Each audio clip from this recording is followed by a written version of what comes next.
Hi, my name is Amanda Berger, and I did my internship with Rose Room Hospice.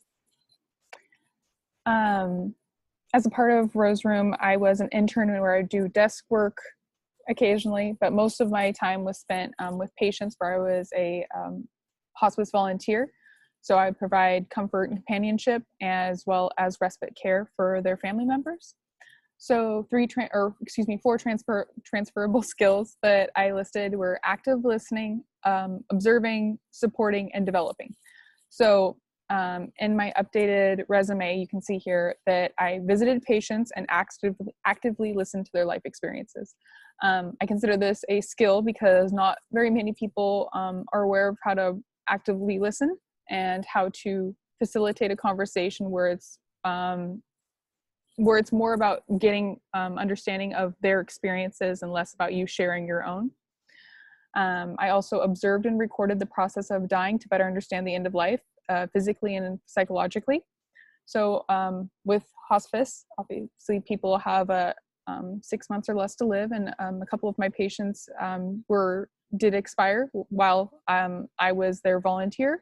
So I had got to see them and meet them before and during their death process, and then afterwards speak with their family members. I provided emotional support to patients and their family members. So with them either having family conflicts about how to care for somebody, or emotional of knowing that they're going to be losing their parent or a loved one, as well as after they had lost somebody. I would do bereavement phone calls and talk with them about their experiences and how they were handling everything, and to make sure that they were getting the support they needed.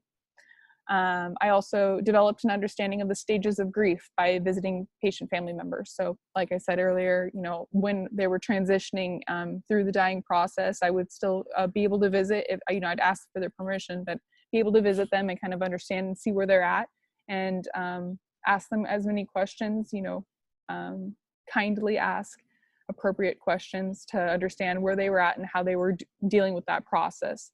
And it was interesting because you'd see people angry some days and okay the next day, and then the next day they'd be confused. So it was really interesting to see that it wasn't a straightforward trajectory.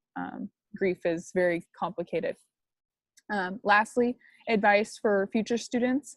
I know we only needed 2, but I put 3 down because I think the last one is kind of apparent, but I was saying getting to know as many people as the organization as possible.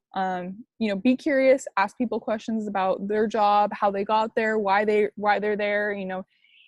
Even ask them if they have anything that you could help them with. And I think that really helps facilitate good relationships in the future. You never know who you're going to need in the future, and who you're going to see, because it's a small world in gerontology. Also, think of what skills you could bring to the organization, how you can create a meaningful experience for your host site. So, we all have our own creative talents or abilities and experiences that make us unique, and being able to bring those to your site to help them, make it a unique experience. And lastly, having a good attitude about the tasks and duties you're assigned.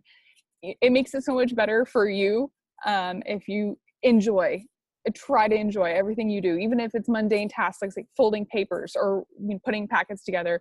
Making the best of it really helps make you and your internship site happy with the experience, and creates meaningful, lasting memories. So yeah, thanks.